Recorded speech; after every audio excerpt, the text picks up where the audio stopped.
All right, All right, go ahead. awesome.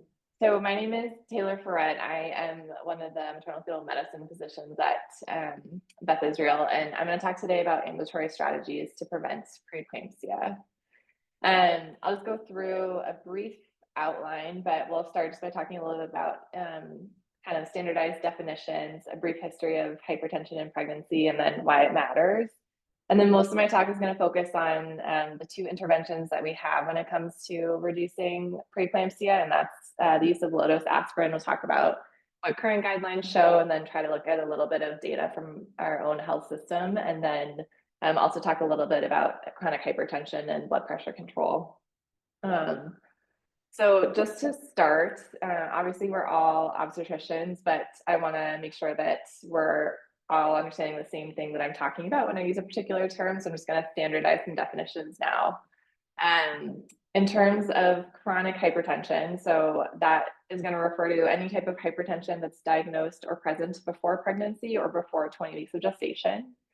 And in general, in pregnancy, that threshold is 140/90. And outside of pregnancy, in the past few years, that has become more of a 130/80 threshold. And that's based on what the American Cardiology Conference and the American Heart Association have started to term stage one hypertension, which is the 130 to 139/80 to 89. And so a patient that you see at her initial prenatal visit who is coming in with a diagnosis of hypertension on a blood pressure medication would count as chronic hypertensive. Someone that you see at 12 weeks and at 18 weeks who has two elevated blood pressures in the 140s/90s at those times would also be a chronic hypertensive, even though it may be a new diagnosis during pregnancy.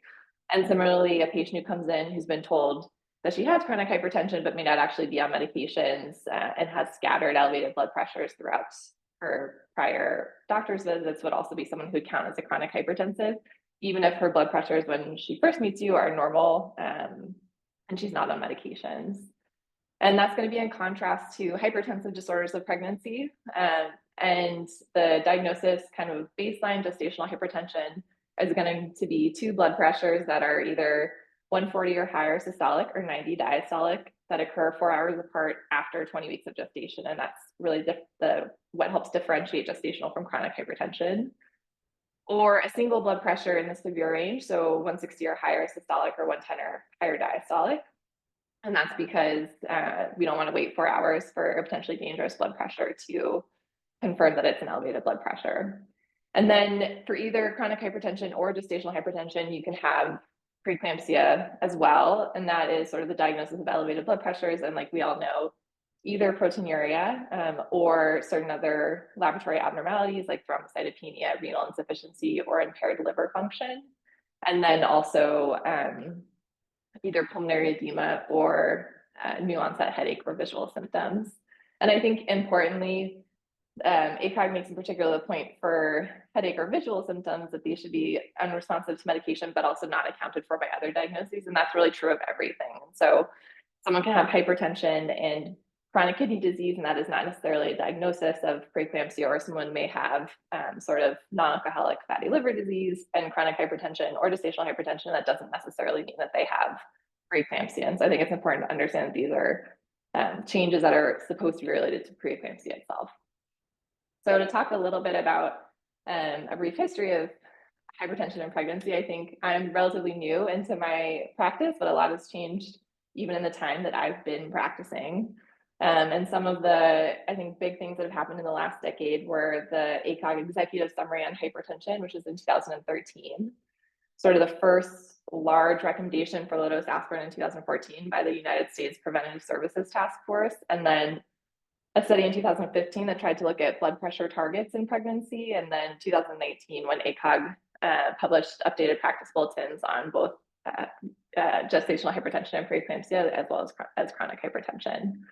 So what's actually been happening with hypertension trends in pregnancy? And this was a study that was published a few years ago and just looked at birth certificate records in the United States and how diagnoses have changed over time. So on the left, you can see the black line shows just hypertensive disorders of pregnancy, so gestational hypertension or preeclampsia, and the blue line shows chronic hypertension. And on the right, sort of reassuringly, even though you can see that the rates of hypertensive disorders of pregnancy and chronic hypertension are increasing, eclampsia over that period of time is actually decreased. And I think you can kind of see at 2013 that there's a big trend in the, there's an inflection point in particular for hypertensive disorders of pregnancy. And again, I think not unsurprisingly, that was when the ACOG executive summary on hypertension was published. And I think it's hard to say whether or not this is sort of a new, this is more a reflection of people bringing more awareness to hypertensive disorders of pregnancy. And so people being better about diagnosing those versus potentially the population actually experiencing greater rates of that. And that just to say that 2013 summary was sort of the result of 2 years of work after the president of ACOG in 2011 sort of mentioned that hypertension was going to be a big thing to focus on. And so this ACOG hypertension task force in 2013 was really intended to come up with best practice recommendations in order to guide clinicians in how to take care of women with all forms of preeclampsia or hypertension that occurred during pregnancy. And there were lots and lots of recommendations, but I'm just going to mention a few briefly. Their main recommendation when it came to screening was that any screening beyond just a medical history is not recommended. So things like uterine artery Dopplers that are sometimes more common internationally were not recommended. It was really just using medical history. They did actually recommend low-dose aspirin, which around 60 to 80 milligrams in the first trimester. But the criteria to meet that recommendation were that you had a medical history of early onset preeclampsia and you had a preterm delivery before 34 weeks. So basically the highest risk of the highest risk patients. And then in terms of treatment of preeclampsia, which is not really under the scope of this talk, but when someone had been diagnosed with preeclampsia, they recommended weekly blood pressure monitoring and protein checks. And then also not to initiate antihypertensive medication until someone's blood pressures were in the severe range. And then this was new in that executive summary, but instead of recommending delivery at 39 weeks for mild gestational hypertension, there was a new recommendation to deliver at 37 weeks, including if you had superimposed preeclampsia. So obviously all of this is going to be familiar to us, but why do we care about preeclampsia?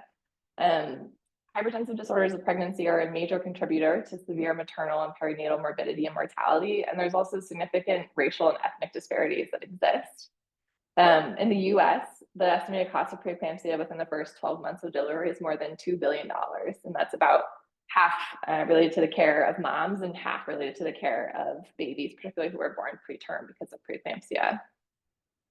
And the problem with maternal mortality, obviously we're lucky to live in a country where maternal mortality is much, much lower from hypertensive disorders of pregnancy than it would be internationally. This is something that was from the CDC, and it looks at the national inpatient sample of maternal mortality in the United States from 2017 to 2019. And what this shows is that about a little over 30% of patients who died actually had some type of hypertensive disorder of pregnancy. It doesn't necessarily mean that that was the etiology for the death, but I think you can see that this is a population that experiences a lot of risk.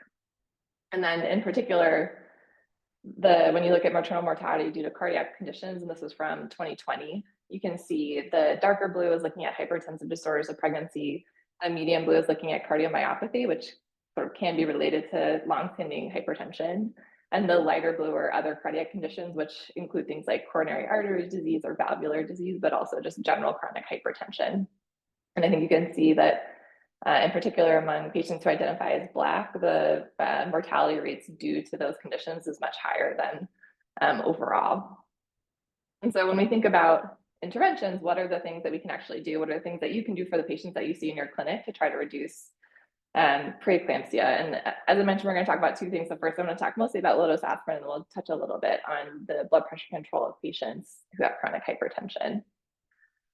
So in terms of the history of aspirin, I think this was a paper that was published in AJOG that traces sort of the history of aspirin. And all the way back in 1500 BC, you have Egyptian papyri that refer to willow as a pain reliever. And then later you have willow leaf tea or willow bark tea in Greece, which is used to relieve pain. And that's because the active ingredient in willow bark is essentially the active ingredient that aspirin is as well. And there's lots of synthesis of aspirin, and it's not until you get to 1978 down here, this first purple box, which is the first sort of use of aspirin in pregnancy, and there's a case report of using it to prevent recurrent preeclampsia. And then you have a couple trials that come along, some that show benefit of aspirin.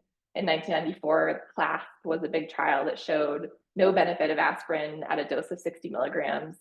And then in sort of the late 2000s, early 2010s, you start to see some meta-analyses that suggest that there may be a dose-dependent effect, or that the effect of aspirin depends on when it started. And it's really this increase in evidence that's being published that leads the United States Preventative Services Task Force in 2014 to update its guidance about low-dose aspirin in pregnancy and publish this table. And so previously, the last recommendation they had made had been 18 years earlier in 1996, when they had said that there was insufficient evidence to recommend for or against it. And again, that was just a couple years after that the CLASP trial came out showing that aspirin wasn't useful. So the USPSTF categorized patients as having risk factors that either conferred a high risk, a moderate risk, or a low risk of preeclampsia. And if you had any of these high risk factors, so a history of preeclampsia in a prior pregnancy, multi-fetal gestation, chronic hypertension, pre-existing diabetes, renal disease, or autoimmune disease, USPSTF recommended that you take aspirin. And then there were several moderate risk factors, things like nulliparity, obesity, advanced maternal age, certain sociodemographic characteristics like Black race, for which USPSTF said you should consider low-dose aspirin. And then if you had had a previous uncomplicated full-term delivery, you were not recommended to be on low-dose aspirin. So low-dose aspirin is really the only potentially universal intervention we have that has been shown to reduce the rate of preeclampsia. And what low dose means varies, but it typically refers to anything that's less than 325 milligrams. And usually we see it in the range of 50 to 162. And based on the best trials and meta-analyses that have looked at those results, it probably reduces the risk of preeclampsia conservatively by somewhere between 15 to 40%, but potentially of the most severe forms by up to 50%. And there's a lot of biologic plausibility for this. So there's sort of more and more evidence that suboptimal trophoblastic invasion, which is seen in preeclampsia, leads to inflammation, endothelial damage, increased platelet aggregation, and thrombotic events that cause placental infarcts and then result in placental insufficiency.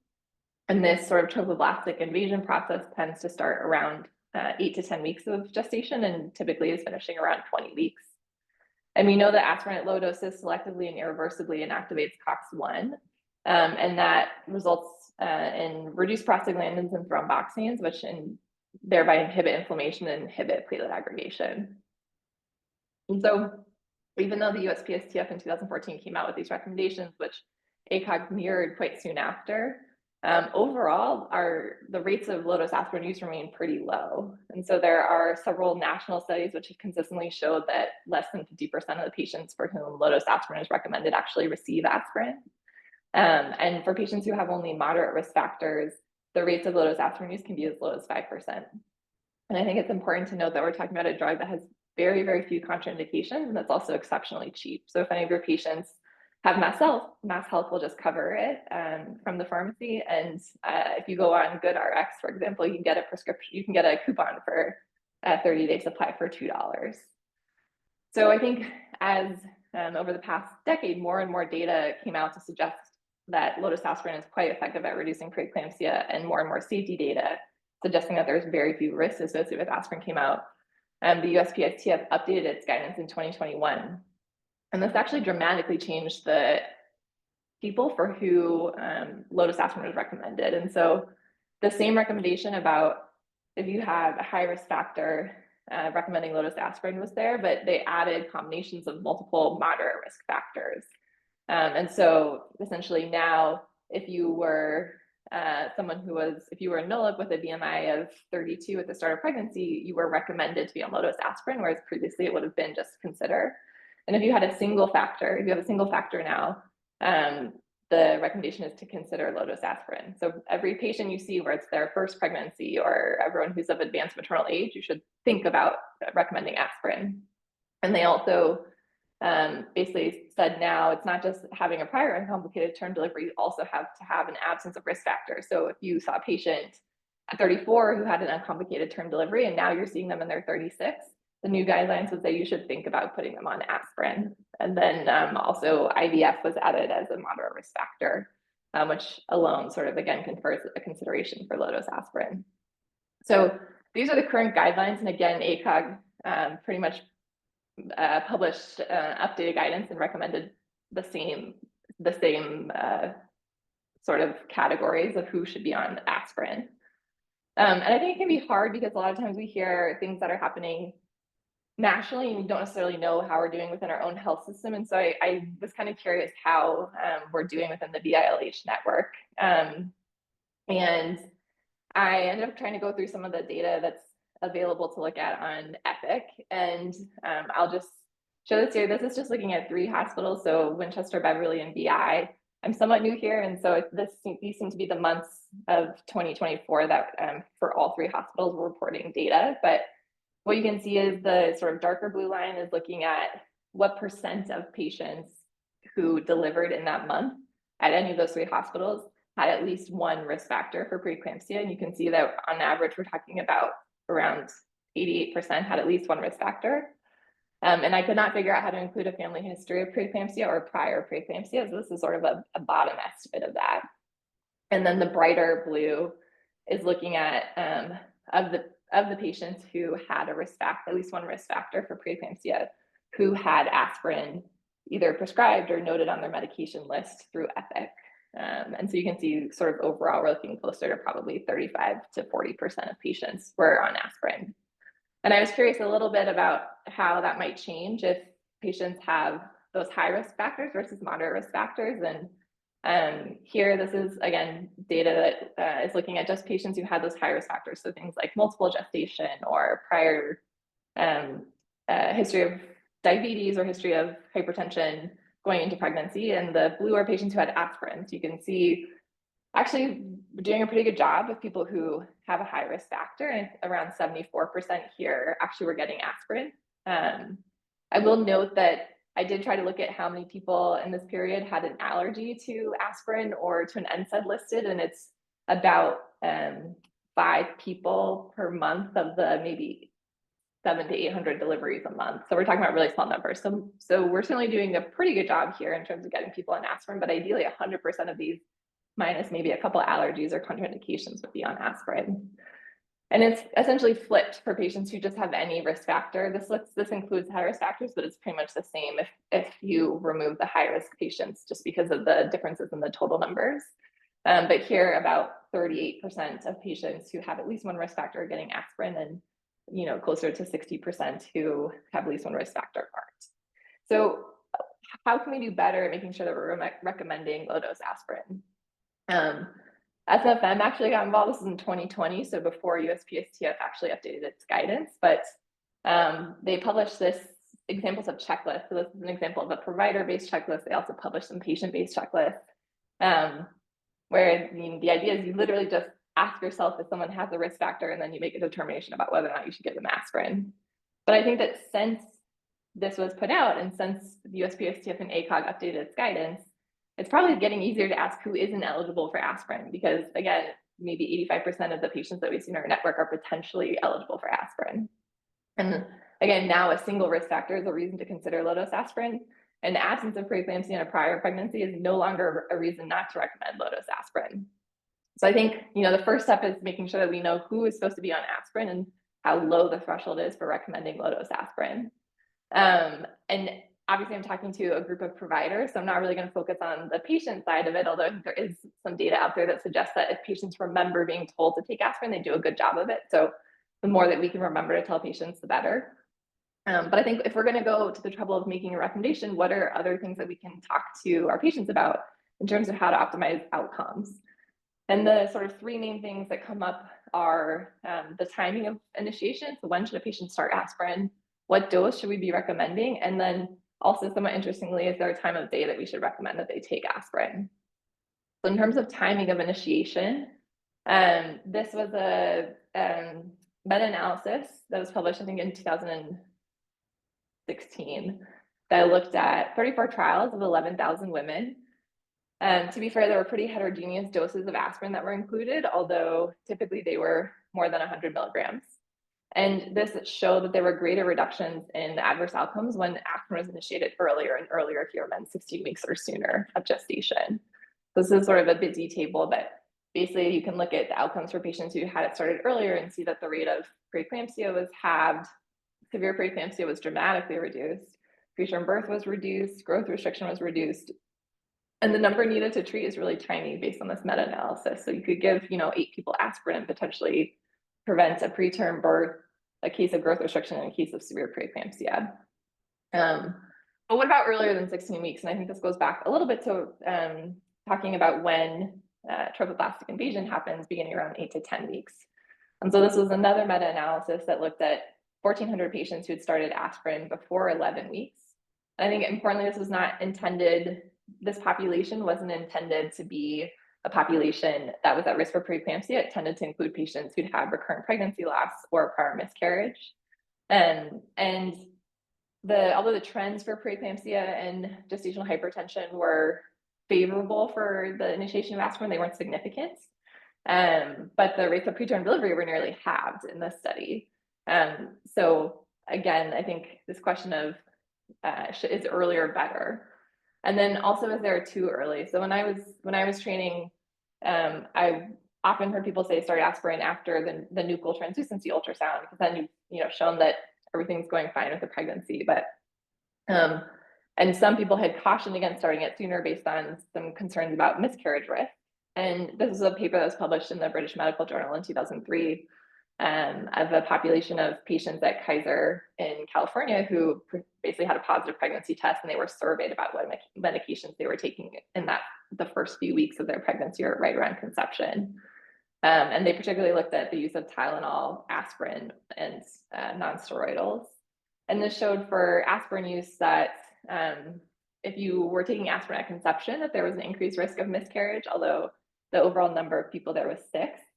But if you were taking aspirin after conception, there was no difference in the rate of miscarriage. So I think, I don't find the study that convincing to say that it's problematic at conception, just given how small the numbers are. But there really is no data that taking aspirin early is associated with adverse outcomes. I think whether it's useful this early is probably the better question, but certainly I think there's knowing that trophoblastic invasion starts happening as soon as 8 to 10 weeks would sort of argue that we should be trying to do it sort of in the late first trimester. And now to talk a little bit about dose. So both USPSTF and ACOG recommend 81 milligrams a day, and I think that's functionally because that's what baby aspirin dosing is in the United States. But I think there's this question of what does low dose actually mean? And, is there a dose that's too low? So 60 milligrams in the class trial didn't show an effect, but should we be using 81? They often use 150 in Europe. What about 162? What should we be taking 3 baby aspirins? Is 243 better? And there is actually a mechanistic reason for why we care about sort of this low dose baby aspirin. And this is the arachidonic acid pathway. And essentially, it kind of goes down on the left to form thromboxanes, which are prothrombotic, and on the right to form prostacyclins, which are antithrombotic. And aspirin in general inhibits cyclooxygenase, but high dose aspirin, 325 milligrams or greater, also inhibits prostacyclin synthetase, which then reduces prostacyclins, which are antithrombotic. And so the idea behind low dose aspirin is basically that you are not inhibiting the right side of the pathway, you're only inhibiting the left side of the pathway. And a lot of people have tried to think about this question. No one has actually done a head-to-head, no one has published data, I should say, on a head-to-head randomized controlled trial looking at 81 versus 162. But there have been some meta-analyses. So this was a meta-analysis of about 32,000 women. And they grouped patients to those who either got 150 or more or less than 150 milligrams, and showed that only in the group that got more than 150 milligrams did they see the reduction in preterm preeclampsia. And this is a figure that basically looked at, on the left column, initiating aspirin before 16 weeks, and on the right after 16 weeks. And then it also looked at sort of the relative risk effects in the reduction of preeclampsia, severe preeclampsia, and fetal growth restriction. And you can see those sort of red trend lines favor lower rates of adverse outcomes when you're taking doses that are more between 100 and 150. And again, all of those dose effects are really seen when you're initiating aspirin early before 16 weeks.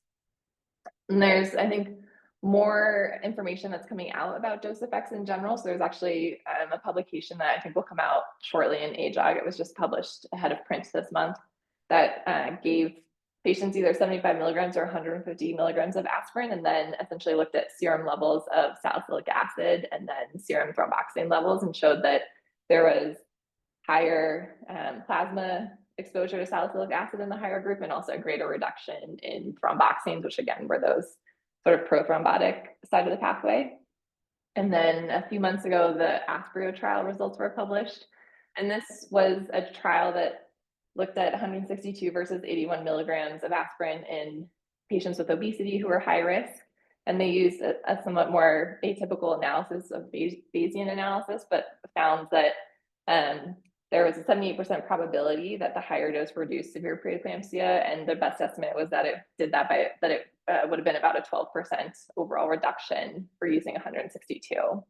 And then there are several on clinicaltrials.gov. There's several ongoing or recently completed RCTs that again just haven't yet published data. I think the main ones that I saw were from Ohio State University and then Cornell in New York. And so I think hopefully we'll have more data, but what we do have so far, I think, sort of favors that probably being closer to 162 has a greater effect on reducing preeclampsia. And this last piece I think is a little bit interesting, but there is actually some evidence that the time of day that people take aspirin matters as well. And the idea behind this came a little bit from the non-pregnant studies that showed that aspirin reduces angiotensin II levels when it's taken only when it's taken at bedtime. And so this was a study that randomized 350 women to either aspirin or placebo, and then within that to take the medication upon awakening, 8 hours after awakening, or at bedtime.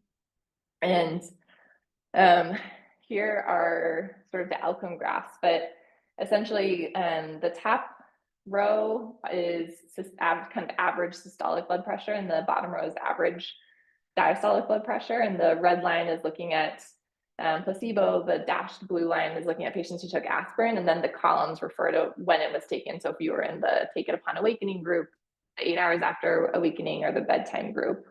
And each of these bars refers to sort of the average blood pressure X number of months after it was started, and the graphs are showing you a percentage. So essentially, what you can see is in the first column, if you take aspirin, blood pressure increases from month 0 at 100% to month 6, but there's no difference between placebo and aspirin rates of blood pressure.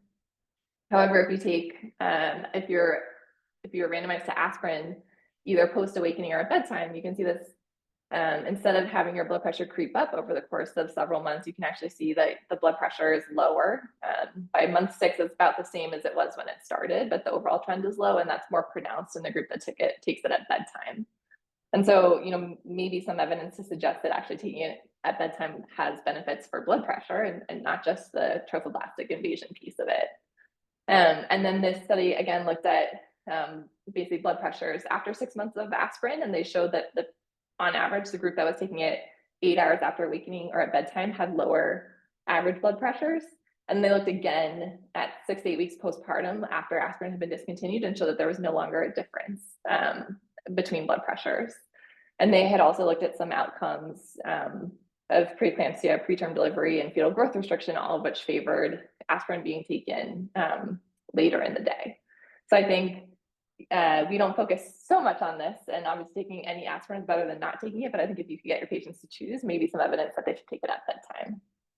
So I think just to talk briefly about this aspirin piece of it, I think, we're probably moving towards low-dose aspirin for everyone, but in particular, when we're recommending it, I think we have to be thoughtful about doing it at the right gestation, the right dose or the best dose, and then also ideally at the right time of day. I'm going to move on a little bit from aspirin and now talk about blood pressure control for patients who have chronic hypertension. Dr. Freret, yeah. Before you move on, there is a aspirin question, so I just thought maybe we could get to that before you switch gears. So the question is, baby aspirin with Prozac or Zoloft. So I'm guessing maybe your prescription advice. Exactly. Yeah, agreed. All right, so I'm going to talk a little bit about blood pressure control now. So going back to the executive summary from the hypertension task force in 2013, again, they had looked at the data available at the time and essentially said that blood pressure medication should really only be started for severe range blood pressures. And then there was a trial published in NEJM in 2015, the CHIPS trial, or the control of hypertension in pregnancy study, that randomized patients either who had chronic hypertension or gestational hypertension to less tight or tight control based on their diastolic blood pressure. And they found that less tight control sort of increased the incidence of severe maternal hypertension, but not preeclampsia. And at the time, severe hypertension was not necessarily treated the same as preeclampsia as it is now, since that with changes in like 37 versus 39 weeks at the time the study was running. And a couple of years after this study came out, ACOG sort of reinforced that in their practice bulletin to say the initiation of antihypertensive therapy is recommended for persistent chronic hypertension, but only when the systolic pressure is 160 or more, or the diastolic pressure is 110 or more, or both. And so that was really a lot of how people were treating chronic hypertension. And then in 2022, the CHAP trial came out, or the treatment for mild chronic hypertension during pregnancy. And I'm not going to go into a ton of detail about this because one of my colleagues, I think, gave a webinar about this a couple of years ago. But to kind of briefly mention it, it was a randomized controlled trial of about 2,400 women who either had a known or new diagnosis of chronic hypertension, again, based on those original sort of definition criteria that we talked about earlier. And they were randomized either to active treatment, where medications would be titrated to get to a goal of less than 140/90 on average for ambulatory blood pressures, or standard arm, which was what ACOG recommended at the time, which was either stopping antihypertensives at the start of pregnancy, or sorry, the start of randomization in the trial, and only starting antihypertensives once severe hypertension developed. And their outcomes was a primary composite of preeclampsia with severe features, medically indicated preterm birth before 35 weeks, placental abruption that resulted in delivery. So it had to be a significant placental abruption, and then fetal or neonatal demise. And they also had some safety outcomes looking at poor fetal growth to make sure that the sort of which had been the main concern for a long time about aggressively treating blood pressures. And I think whenever we're thinking about the results of a study, it's important to talk about exclusion criteria. So anyone who had sort of severe blood pressures at the time of enrollment was excluded. If someone had poorly controlled hypertension as a result was being treated with more than one antihypertensive when they started, and then certain high-risk comorbidities such as chronic kidney disease, cardiac disease, retinopathy, and then also suspected FGR. But when they looked at this trial and published it, they showed that basically active treatment, so again, an average blood pressure less than 140/90 and titrating medications to that goal, was associated with a 30% risk of the primary composite outcome, so still quite high, versus a 37% in the control group. And in particular, preeclampsia with severe features was reduced from 29% to 23%. So this is a huge difference, and no trial had ever shown that blood pressure control was associated with reductions in the incidence of preeclampsia before. And the safety outcomes here, I think, were not only not significant, but the estimates were very close to sort of showing no effect. And they did some secondary analyses here as well that were planned, looking at kind of like when hypertension was diagnosed, race and ethnic group, and then body mass index. And they showed that in particular, the active treatment was favored in patients who weren't morbidly obese, in patients who were white, and in patients who had already been diagnosed with chronic hypertension at the start of pregnancy and were on medication. But they weren't really powered for any of these outcomes. And so I think it's hard to extrapolate that it's beneficial in some of these groups, but not necessarily in others. And SMFM published shortly thereafter this to say that essentially, based on the available evidence, SMFM started recommending treatment with antihypertensive therapy for mild chronic hypertension to a goal blood pressure of less than 140/90. I think this is probably the most important consideration, but that is that after 20 weeks, preeclampsia had to be excluded by a clinical diagnostic workup of protein analysis and then labs before escalating a dose due to an elevated blood pressure. And I think this is what's really challenging about taking care of patients with chronic hypertension. And I included this graph here, just the physiology, but I think you can see kind of around 28 to 32 weeks, you see that the mean blood pressures in pregnancy starts to increase. And so it can be very common to see someone who maybe has a diagnosis of chronic hypertension, has been on no meds throughout the entire pregnancy or on a very stable dose of medications, and all of a sudden their blood pressures are increasing and you don't know whether or not to increase their medication. And so in order to do a workup and be able to exclude preeclampsia, you also need to have baseline testing. And so I think as much as you can for any patient who has chronic hypertension that you're seeing, you want to have a baseline assessment of their proteinuria and baseline labs. So that, for example, if you know that someone has a mild transaminitis coming into pregnancy, you don't then diagnose them 25 weeks later with preeclampsia because you're checking labs for the first time and now you're seeing a mild transaminitis. And then I think more recently in the past year or so, people have started to wonder, like, is it better to go even lower? And so this was a study that was published and it was a planned secondary analysis, and they grouped patients into either blood pressure of less than 130/80 for the average blood pressures during the trial, or that sort of stage 1 hypertension piece of a blood pressure of 130 to 139/80 to 90. And at baseline, the group that it was in the lower blood pressure group tended to be older, was already on medications, and was receiving active treatment. And so you can see here how that sorted out. So about in the blood pressure less than 130/80 group, you had maybe 65% were on active treatment, and a third were coming from the control, and it was closer to 50-50 in that stage 1 hypertension group. And this is just a graphic that shows kind of the average blood pressure since randomization. And I put it on here mostly just to show you that blue is the sort of 130 to 139 group, and red is the group that was less than 130/80 on average. And I think you can see here that as you get closer, as you get further along in your pregnancy, you can see the blood pressures increase. And again, that's sort of what we're dealing with when we see our patients in clinic and then trying to sort out if they have high blood pressure or not. Worsening of their chronic hypertension or possibly preeclampsia. And so in this secondary analysis, they basically looked at it and showed that the rate of the composite outcome, which was the same as the original, was 16% in the group that had been treated to under 130/80, or whose average blood pressures had been under 130/80, versus close to 36% in the group that had been in the 130 to 139/80 to 89 group. So, that would be like the number needed to treat a 5 patients. So 5 patients were treated to below 130/80, prevent one event of that composite outcome of things like fetal or neonatal death, abruption, severe preeclampsia, or indicated preterm birth. And I think, again, this wasn't a randomized controlled trial to show that 130/80 is better than 130 to 139/80 to 89. But again, I think some compelling evidence when you consider the fact that the majority of patients, or the patients in that below 130/80 group, tended to be older, tended to already be on medications, and so arguably had more severe hypertension at baseline and probably would be more likely to end up with that composite outcome anyways.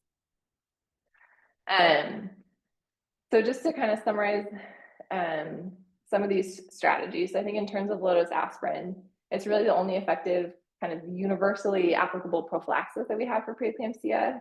And based on those revised guidelines from USPSTF and ACOG in 2021, almost everyone is eligible for low-dose aspirin. So that's maybe 80%, more than 80% of our population at BILHs. But overall, we could still be doing a better job of actually recommending low-dose aspirin to patients, and we really should, because there's essentially no downside. And then I think if you were going to try to provide the absolute best recommendations, I think initiating before 16 weeks and probably closer to that 10 to 12 weeks is likely to have more effect. But if you're seeing someone for the first time and they're after 16 weeks, there's still benefit in initiating. There's still some benefit in initiating low-dose aspirin.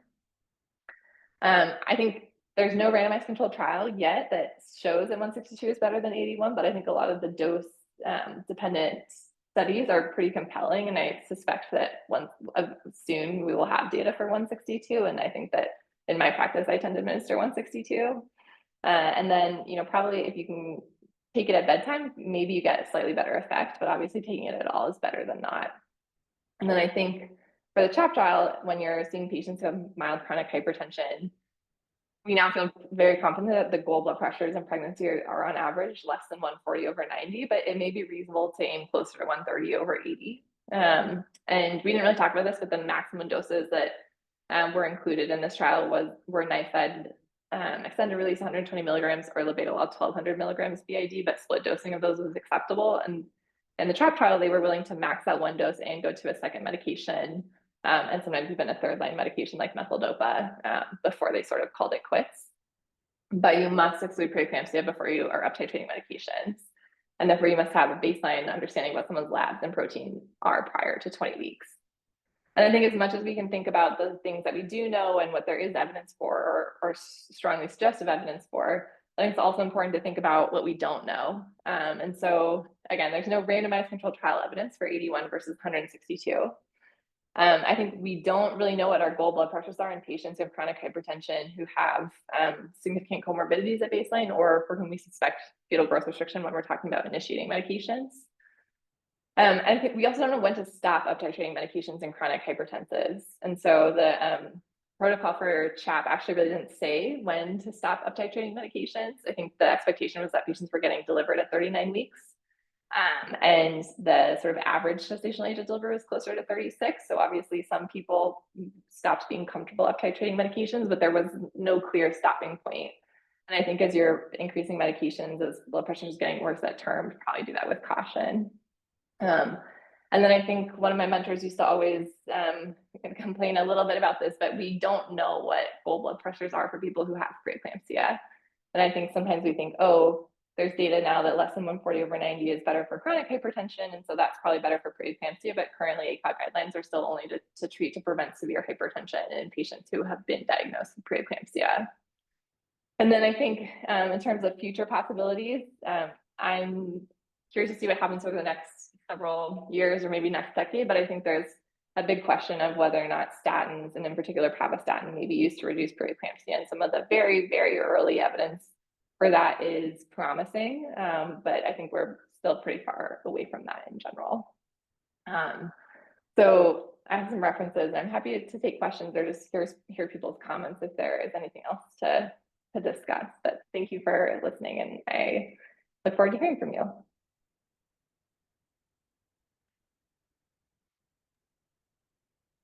Thank you, Dr. Freret. There was a couple more questions in the chat. I don't know if you're able to see it or I can read them out. Yeah.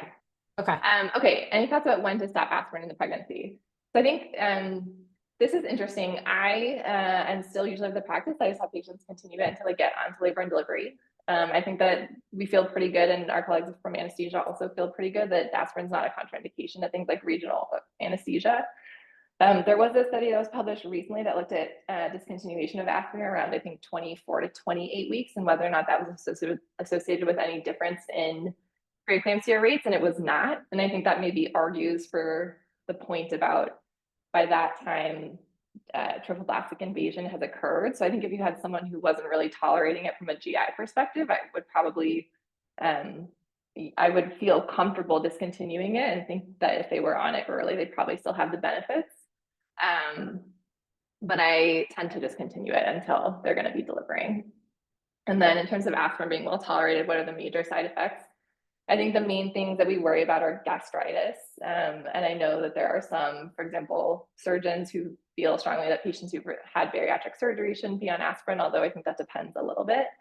And I think that there have been some suggestion that maybe there's sort of increased risk of minor bleeding, which would be like bleeding gums when you brush your teeth, or sort of mild nosebleeds, but nothing of real significance. And I think for patients who have GI side effects, prescribing the EC version or enteric-coated version of aspirin can be quite helpful because it sort of helps with those tolerable side effects. And then for Sarah, I typically tell patients to start around 10 weeks. I think that I'm compelled by the evidence, and I don't think that there's any downside to it. And I think that there is potentially a biologic benefit just based on what we know about trophoblastic invasion. But I wouldn't have a problem telling someone to start at 8 weeks either. And I think in terms of higher dose, I tend to give 162 now. Most of my patients have high risk factors. But I think that is probably compelling. And again, I think tolerance for 81 versus 162 is not really going to be any different. And I think there is some suggestion right now for the data that's available that 162 probably is more useful. Oh, that's interesting. I don't have an opinion on the use of antacids prior to aspirin administration, mostly because I just don't know if that would interfere with absorption. So yeah, I'll have to, I'm not sure.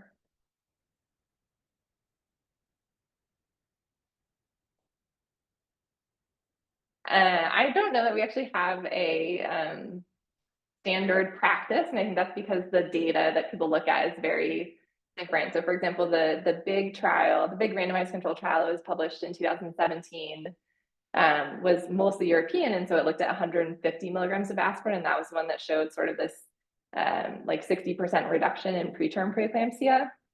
And so I think that there is a world in which it kind of makes sense to say 162 is a lot closer to 150 than 81. But I think we're all sort of limited by the fact that there is no data to suggest that 81 is, oh, sorry. Okay, thanks, sorry. The question was, are we going to increase aspirin dose in high-risk patients? What is our practice in common? So I was trying to say, I think we don't really have a practice in common, partly because there are so many different studies that have looked at so many different doses. I'm mostly compelled by the 162 milligram dose. And the prior question that I had answered was, what do you think of the possibility of using antacids daily, such as something like Tums prior to aspirin administration to help protect against gastritis? And I don't know if that would interfere with absorption, but I would be inclined to make sure that they were on sort of the enteric coated version first.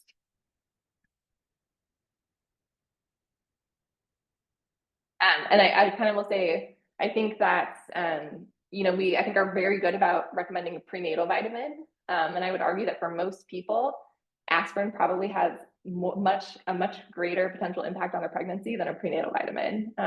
Obviously, folic acid supplementation is important, but by the time you're seeing them at their first visit, the thing that's really important for them to keep taking is I think aspirin for patients who are high risk.